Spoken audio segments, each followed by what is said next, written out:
Эфир Абхазского телевидения продолжается. Вы смотрите информационный выпуск Камши-Кушара. Здравствуйте. Сегодня в выпуске. В Москве в саду Эрмитаж прошел 5-й фестиваль абхазской культуры Апсна.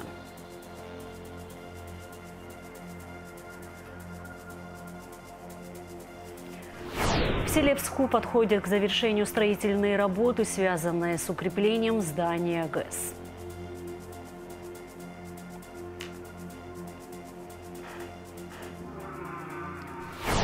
В Сухуми прошла презентация нового проекта по взаимодействию школьников с использованием очков виртуальной реальности.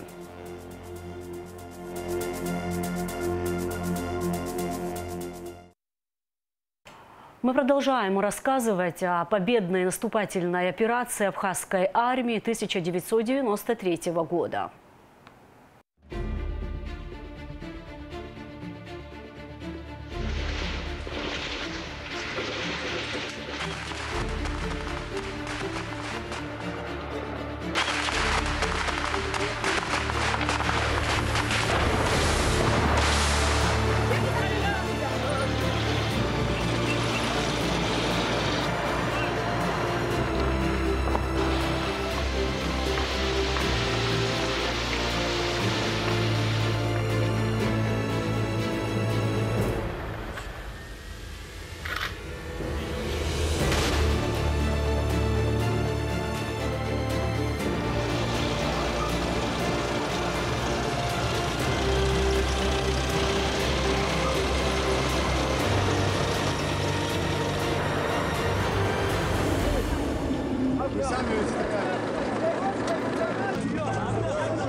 С 2 сентября подразделения Восточного фронта расширили контролируемый участок трассы до села Новый Кындов.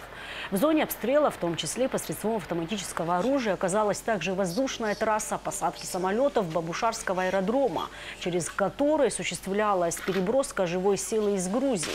В это время бойцы Западного фронта освободили здания ДОСААФ, морга, республиканской больницы и нейрохирургической больницы. Подразделения абхазской армии со стороны Чадарской железнодорожной платформы начали наступление в направлении нового района через массив Гумиста.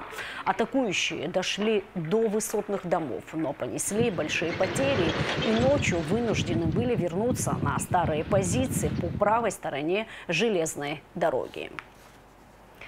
Распоряжением президента Бадры Гунба создана Государственная комиссия по организации похорон видного государственного и политического деятеля, ветерана национально-освободительного движения, кавалера ордена Ахзапша второй степени, лауреата Государственной премии имени Дмитрия Гулия, профессора Абхазского государственного университета, заслуженного деятеля науки Республики Абхазия Станислава Лакоба.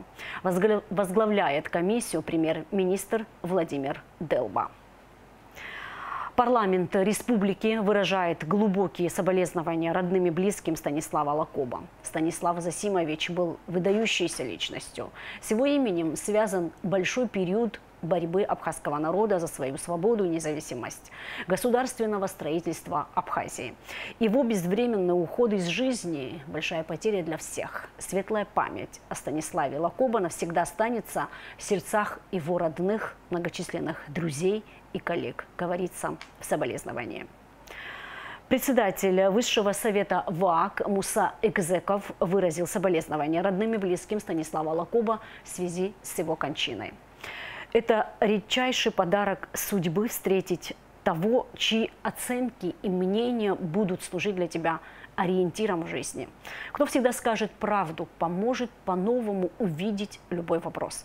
Для меня таким человеком был Станислав Засимович. Уверен, что и для многих других людей в Абхазии и за ее пределами он был маяком, с которым мы сверяли свой курс жизни, говорится в тексте соболезнования.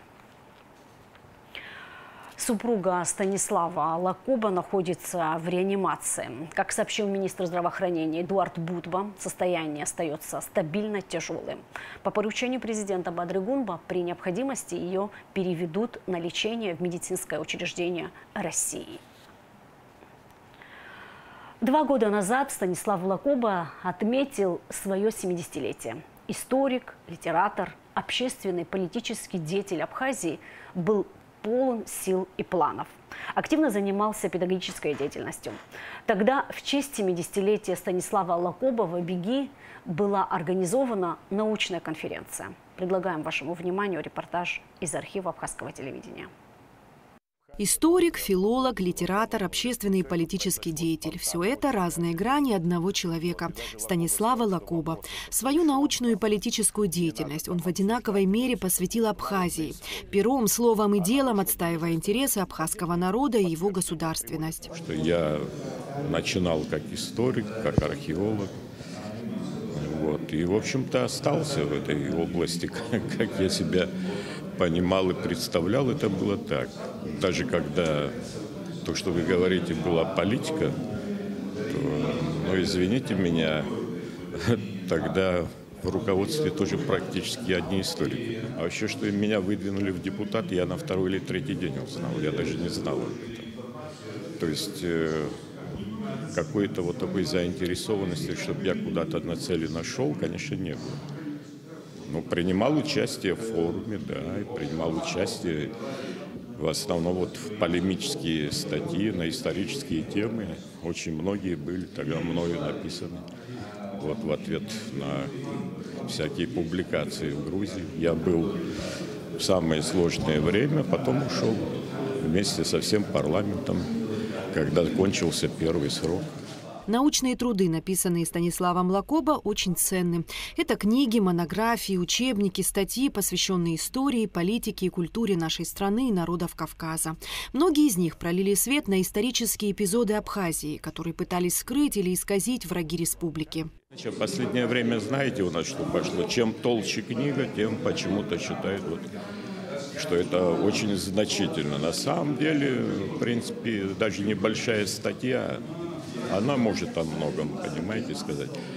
Например, я, когда публиковал уже немало еще материалов, в те годы, где можно было быстро, там, скажем, в газете публиковал. Старался какие-то новые материалы публиковать, неизвестные.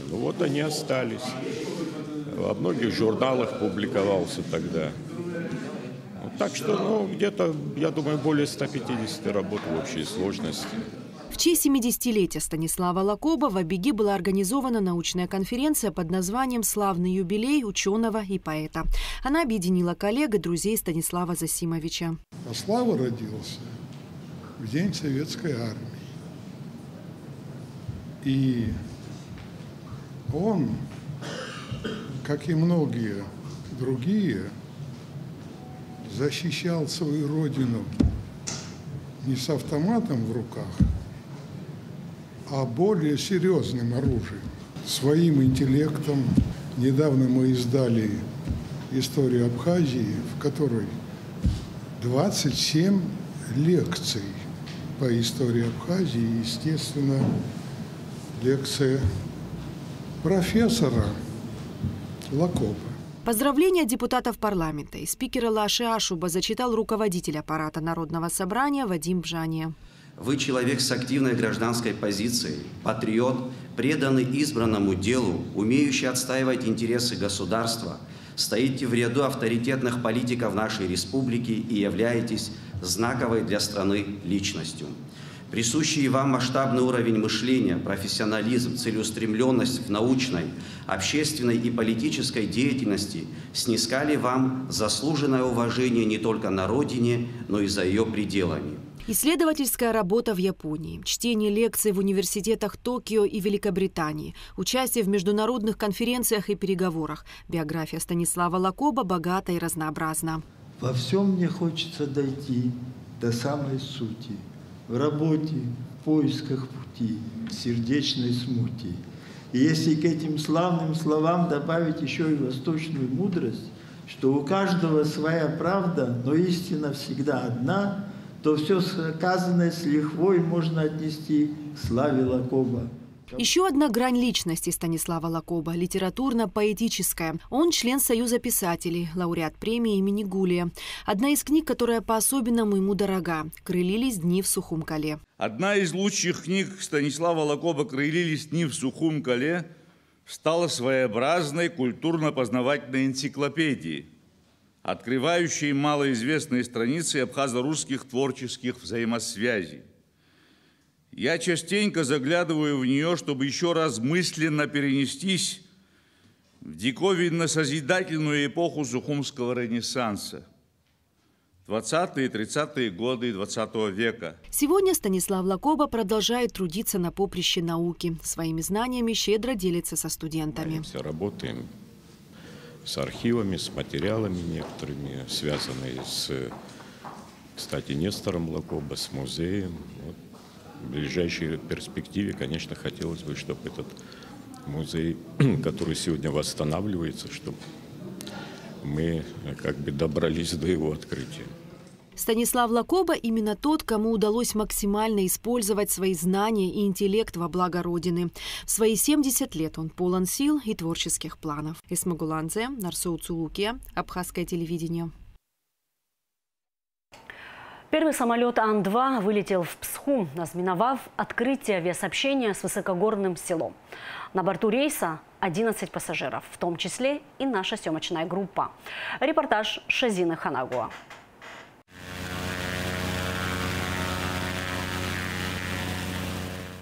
Первый рейс легкого многоцелевого самолета Ан-2 в высокогорное село Псху – значимое событие. Псху – одно из самых труднодоступных сел Абхазии. Летом туда можно добраться на внедорожнике, но дорога закрывается с первыми снегопадами. Возобновление рейсов Ан-2 обеспечит бесперебойное авиасообщение и существенно сократит время в пути. На борту первого рейса 11 человек.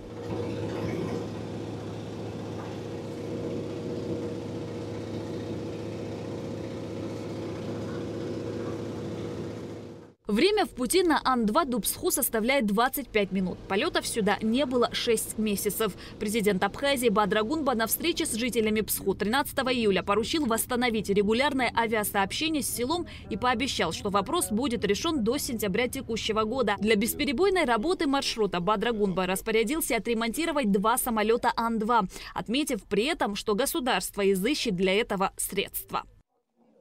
Теперь жители смогут спокойно доставлять продукты и в первую очередь эвакуировать больных. Регулярность полетов Ан-2 в Псху будет зависеть от количества заявок и потребностей населения. Первый рейс местные восприняли радостно. Тем более, что для детей привезли несколько ящиков мороженого от первого заместителя руководителя администрации президента Российской Федерации Сергея Кириенко. Для нас сегодня очень радостная новость для всех сельчан, что наконец-то к нам прилетел Ан-2, возобновлено сообщение. Это немаловажно, потому что скоро у нас закроется перевал. Многие знают, что он рано закрывается, может и в октябре уже закрыться. И у нас доступ единственный остается только через авиасообщение к нам в село. И очень рады, что сделали. Приезжал президент, давал обещание, что все будет исправлено, что все сделают и что все возобновится. И с Божьей помощью все, так как он сказал, так и произошло. Спасибо большое и главе администрации Петру Дмитриевичу, и главе Сухумского района. За самолет большое спасибо. Очень важно было нам, чтобы были рейсы, чтобы мы могли летать в город, в случае чего, чтобы заказывали сюда домой. Радует и новая детская площадка. Ее возвели специалисты Управления капитального строительства по поручению президента Бадры Гунба. С такой просьбой жители обратились во время визита главы государства в село. Для строительства была выбрана и согласована наиболее удобная локация. Дошколят 15, а в начальной школе около 9 человек. Здесь они будут играть, развлекаться и проводить свободное время на свежем воздухе. Очень благодарны нашему президенту Бадре Гунба. По его поручению как раз-таки была построена эта площадка. Деткам вообще это негде, развлечений таковых нет. И эта детская площадка, это будет для них очень кстати. Площадка только что недавно ее сделали, поэтому сейчас еще пока цемент еще должен схватиться, и поэтому детей пока еще ждем, когда можно будет с нетерпением ждем. Дети придут, конечно. Вот в выходные как раз-таки хотели прийти. Хочу передать лично от себя благодарность Бадре Зурабовичу за то, что на нас наконец-то обратили внимание, начинаются уделять средства на облагорожение нашего села. Спасибо большое за детскую площадку в том числе. Я сама, как мама 2 детей, очень рада этому. Буду приходить туда, водить своих детей на площадку. Также глава государства выделил сельчанам средства на новые крыши. Нам президент обещал, и президент сделал. Спасибо большое за выделенные крыши. Люди сейчас делают их, ремонтируют. Сколько семей? Я знаю, что многим семьям, там в районе 13-14 семей были обеспечены крышами, как и положено им было. Ну, по площади, которая была необходима, всем приходили, замеряли, сколько необходимо крыш, и выдали крыши. Люди счастливы, потому что у очень многих были просто накрыты баннерами дома, у кого дранка по старым технологиям была сделана. Работы по укреплению здания ПСХУ ГЭС подошли к завершению. Кроме того, продолжается ремонт турбины. Для этих целей уже закуплено дополнительное оборудование. Параллельно ведутся реконструкция линии электропередачи 10 киловольт и ремонт подстанции. Полный комплекс модернизации электросетей в высокогорном селе ПСХУ планируется завершить до конца октября. Шазина Ханагу, Алхаз Псарди, Раму Камке, Абхазское телевидение. Аэропорт Сухум, возобновивший работу в мае этого года, получил разрешение на авиасообщение с российскими городами Уфой и Нальчиком, сообщил министр экономики Теймураз Миквабия. Обсуждаются вопросы увеличения количества рейсов по уже существующим направлениям и открытия новых направлений. Уфа-Нальчик получено разрешение на авиасообщение. Параллельно прорабатывается вопрос привлечения воздушных судов, обеспечения пассажиропотока, сказал Миквабия. Главный государственный праздник страны должен пройти на высоком организационном уровне. Президент провел совещание по подготовке к празднованию Дня Победы и независимости и Дня освобождения Сухума. 30 сентября после церемонии возложения цветов к мемориалу славы в Сухуме на улице Айт-Гылара состоится торжественное прохождение военнослужащих Министерства обороны и других силовых структур республики. Ко Дню Победы будет приурочено открытие восстановленного Центрального выставочного зала Союза художников Абхазии. На торжества 30 сентября планируется прибытие гостей из России, Южной Осетии и других стран. Как доложил президент мэр столицы Тимур Агрба, ко Дню освобождения Сухума 27 сентября также составлена праздничная программа. В ее реализации задействованы все службы и управления столицы. Ответственность за координацию работы ведомств, занятых в подготовке праздничных мероприятий, возлагается на вице-премьера Джинсу Хананба. 26 сентября в Абхазии пройдет республиканский экологический субботник. Решение принято Кабмином республики. Акция приурочена ко Дню Победы и независимости. Распоряжение, подписанное премьер-министром Владимиром Делба, включает в себя закрепление территорий для уборки, обеспечение необходимой техники и контейнеров для сбора и вывоза мусора, организацию контроля за участием работников подведомственных учреждений. Администрация Сухума ведет ремонтные работы колоннады на набережной. Колоннада пострадала из-за упавшего дерева 20 сентября. По поручению главы Сухума Тимура Агрба специалисты управления городского хозяйства оперативно убрали ствол дерева, расчистили территорию от насосов и веток. Ремонт колоннады планируют завершить к концу месяца. В связи со стихийным бедствием была повреждена колоннада на набережной Махаджиров. Повреждение частичное. По поручению главы администрации мы должны будем восстановить поврежденный участок. Это именно карнизная часть, часть обрамления. В течение недели мы постараемся завершить все работы. И к дню празднования освобождения города и по Дню Победы будет восстановлено. Сейчас мы используем временные материалы. После провождения всех праздников мы уже будем восстанавливать в первозданном виде. Коммунальные службы столицы продолжают работу по устранению последствий ливня 20 сентября в усиленном режиме, сообщает пресс-служба столичной администрации. Больше всего от стихий пострадали районы Турбазы и Синопа. Мэр столицы Тимур Агрба поручил домоуправам активнее работать на местах, взаимодействовать с гражданами, чтобы оперативно устранить последствия стихий. 25 сентября Министерство сельского хозяйства проведет встречу с фермерами и предпринимателями, занятыми в агропромышленном комплексе Абхазии. Встреча посвящается разработке и реализации мер государственной поддержки сельскохозяйственных производителей.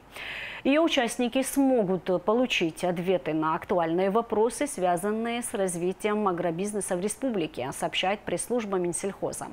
Для уточнения места и времени проведения, а также для регистрации обращаться по телефону 767 77 67. Круглый стол, посвященный перспективам партнерства Союза женщин Абхазии и России, прошел в Сухуми. Такая встреча прошла впервые. Как отметили участницы встречи, абхазских и российских женщин объединяют общие ценности, которые важно сохранять и продвигать. В течение 2 дней представительницы Союза женщин Абхазии и России планируют проработать над перспективами сотрудничества. Это очень значимый и важный шаг для развития наших дружеских отношений. И мы имеем возможность не только говорить, а показывать, что мы действительно за сохранение духовных ценностей, семейных ценностей, культуры и традиции. Как вам известно, у нас многовековая культура, и мы, абхазы, имеем свою историю, очень важную и значимую историю, которую мы должны развивать, сохранять. Союз женщин России, с которыми мы выстроили маршрут по реализации ряда намеченных идей, которые опять-таки будут служить в копилку развития имиджа нашей страны и наших 2 дружественных стран. Для того, чтобы это мероприятие на столь высоком уровне, на государственном уровне образовалось, нас поддержал президент Республики Абхазия Бадр Зуравович Кунба. Пользуясь случаем, выражаю ему глубокую благодарность и признательность. Меморандум о сотрудничестве и взаимодействии подписан между организацией «Добро.РФ» и Сухумским государственным колледжем. Как сообщает «Спутник Абхазия», в рамках соглашения планируется оказать поддержку колледжу в реализации программы обучения служения.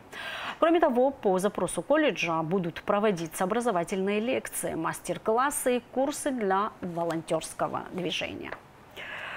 В Сухумской вспомогательной школе прошла презентация нового проекта по взаимодействию школьников с использованием очков виртуальной реальности. Ребята смогли пройтись по улицам Нижнего Новгорода, побывать в Нижегородском Кремле, увидеть набережную. А виртуальным гидом стал сам Александр Сергеевич Пушкин. По сухумским локациям школьников будет сопровождать Дермит Гулия. Проект реализуется в рамках дорожной карты сотрудничества между Сухумом и Нижним Новгородом.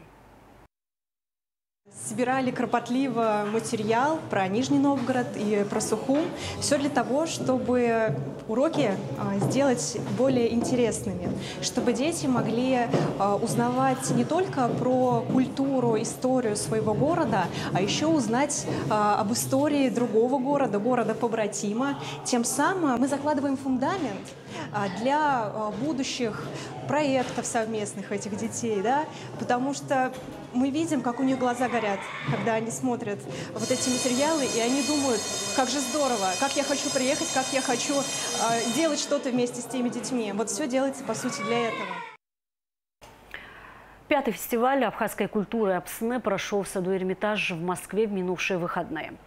В 16 локациях фестиваля проводились традиционные национальные игры, мастер-классы по стрельбе из лука и кавказской йоге, турниры по нардам, домино, мультимедиа с видеороликами о культуре Абхазии, лекции, виноделии и традиционной стрельбе.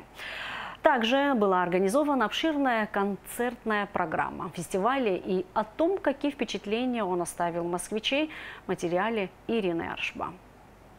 Московская абхазская диаспора проводит фестиваль абхазской культуры уже в 5-й раз. И с каждым годом программа фестиваля становится все интереснее и насыщеннее. Тема фестиваля в этом году – Абхазия – перекресток культур. И действительно, сад «Эрмитаж», где проходило мероприятие, превратился в центр культурного диалога между Абхазией и Россией, демонстрируя все богатство абхазских традиций. Абхазия – это древняя страна. Это страна, которая формировалась как перекресток культуры. Это слоган нашего сегодняшнего фестиваля «Абхазия – перекресток культур».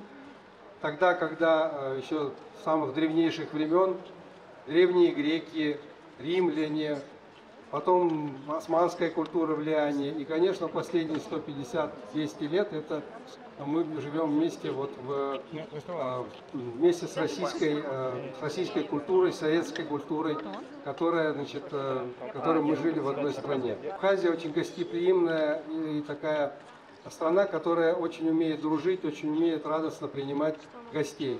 Приветственное письмо участникам и гостям фестиваля президента Абхазии Бадры Гунба зачитал вице-президент Беслан Бигвава. Уважаемые соотечественники, дорогие друзья! Вчера в Абхазии произошла трагедия. Как вы знаете, наша страна потеряла государственного и политического деятеля, как правильно отметил Беслан Родионович. В связи с этим президент Абхазии Бадра Гумба отменил свой визит в Москву. Разрешите от его имени зачитать поздравления. Искренне приветствую всех участников и гостей юбилейного 5-го фестиваля абхазской культуры «Апсны». Этот праздник – важное событие, которое с каждым годом приобретает все более значимое для укрепления связей между Абхазией и Россией. Тема нынешнего фестиваля «Абхазия – перекресток культур» как нельзя лучше отражает дух нашей страны. На протяжении веков Абхазия была местом встречи народов, идей и традиций, сохраняя свою самобытность и одновременно обогащаясь опытом разных культур. Фестиваль «Апсны» – это не только встреча друзей, но и прекрасная возможность для популяризации Абхазии. Благодаря ему все больше людей узнают о нашей стране, ее самобытной культуре, древних традициях. В то же время фестиваль дает возможность познакомиться и с сегодняшней Абхазией, с тем, что делается для развития страны, укрепления ее государственности. Отдельную благодарность в своем письме Бадра Гунба выразил председатель управления Московской абхазской диаспоры Беслану Агарба. Глава государства отметил его личную заслугу в организации этого праздника. Особые слова благодарности хочу адресовать абхазской диаспоре в Москве. Вы никогда не теряете связи с Родиной, вносите весомый вклад в ее развитие. В то же время абхазы – неотъемлемая часть многонациональной и богатой культуры Москвы, где в мире и согласии живут представители самых разных народов. Сегодня, когда между Абхазией и Россией крепнут узы дружбы и сотрудничества, такие культурные встречи приобретают особую ценность. Различные мероприятия были организованы в 16 локациях. Традиционные национальные игры, мастер-классы по стрельбе из лука и кавказской йоге, турниры по нардам и домино, мультимедиа с видеороликами о культуре и ремеслах Абхазии, лекции о виноделии и традиционной стрельбе. Посетители фестиваля также могли познакомиться с абхазской кухней на гастрономической площадке, организованной сетью ресторанов «Ача-Чача». Да, теплая, да, уютная, вкусная, вот, но со специями, да, то есть с частичкой пряностей, вот, что тоже как бы, является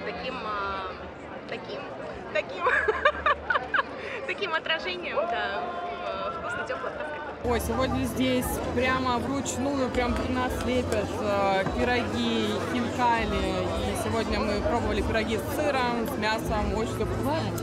Так или иначе культура проникает, наши граждане ездят туда отдыхать сейчас часто, да, там, и здесь живет очень много представителей, да, там тоже абхазской национальности, и вот просто культурное проникновение друг в друга, мне кажется, это здорово, когда дружат там республики, страны и так далее. У Абхазии просто сама по себе очень яркая культура, то есть им есть что показать, да, то есть у них и танцы, у них одежда, у них еда, у них язык, у них вот певцы сегодня становятся популярными, да, то есть им реально есть чем похвастаться, и мне кажется, здорово, что они сделали такой большой, как бы для нас праздник. Я была здесь ранее, и мне кажется, что с каждым годом программа все более насыщенная, что очень сильно радует. Слава богу, сегодня погодные условия нам в этом помогли, и сегодня нет дождя, поэтому я надеюсь, что день только будет набираться народу, и день будет дальше еще ярче. В картинной галерее Шазина галереи были развернуты две экспозиции. Одна посвящена памяти основательницы галереи Шазины Агрба, на второй были представлены работы из двух частных сухумских галерей. На фестивале также были выставлены бюсты известных абхазских писателей Дмитрия Гулия, Баграта Шенкуба, Фазиля Искандера. Именно через такие мероприятия как раз-таки и налаживаются отношения. Все-таки культура, мне кажется, тоже основа суверенитета всех стран. И через культуру, через взаимодействие русской культуры и абхазской культуры, тем более на Абхазию оказывает большое влияние, положительная как бы русская культура. Мы во многом переплетены. Есть очень много известных писателей, которые писали, вернее, на русском языке об Абхазии. Как раз таки именно такие люди являются проводниками и мостами между нашими странами. Организаторы фестиваля продумали программу и для детей. Им читали сказки, а Русский театр драмы имени Фазиля Искандера показал спектакль «Земляника». Посетителей фестиваля ждала обширная концертная программа. Волшебный голос народной артистки Абхазии Алисы Гицба, Государственный оркестр народных инструментов имени Утара Хунцария, трио «Янай», Одиссей Аджинджал, Александр Шоа, танцевальные коллективы Амцебс и Асса, а также другие молодые талантливые абхазские исполнители приковывали внимание публики, не отпуская их до позднего вечера.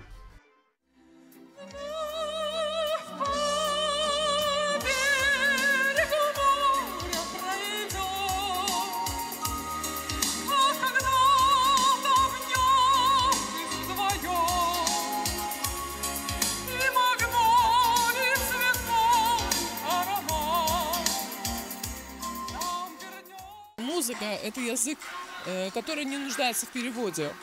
Конечно, в национальной музыке существует особый колорит. Как бы мы всегда понимаем, что народная песня – это душа народа, который исполняет эту песню. В данном случае я считаю, что классическая музыка – это тоже не просто так возникла, она идет как раз от истоков, от основы, а основа – это народное творчество. Поэтому я, став классической певицей, оперной певицей, не теряю связи со своей родиной. Я всегда представляю родину, где бы я ни была, потому что я являюсь народной артисткой Абхазии, заслуженной артисткой России. Вот, поэтому это уже само по себе получается диалог культур. В этом году фестиваль был приурочен к двум значимым датам – 32-й годовщине победы в Отечественной войне народа Абхазии и 17-летию признания независимости Республики Российской Федерации. Он стал не только праздником, но и площадкой для диалога о будущем культурного взаимодействия, укрепляя добрососедские отношения между союзническими странами. Ирина Аршба, Саид Агухава, Абхазское телевидение.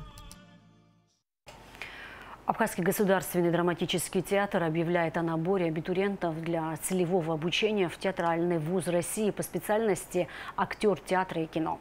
Отбор состоится 28 сентября в 11 часов в здании Абхазского театра.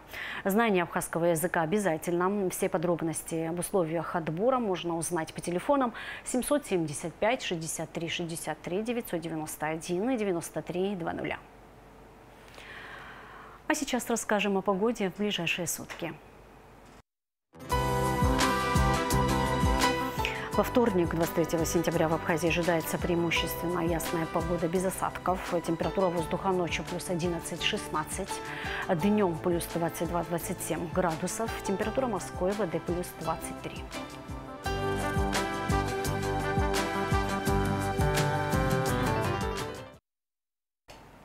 На этом наш выпуск подошел к концу. Всего вам доброго. До встречи в эфире.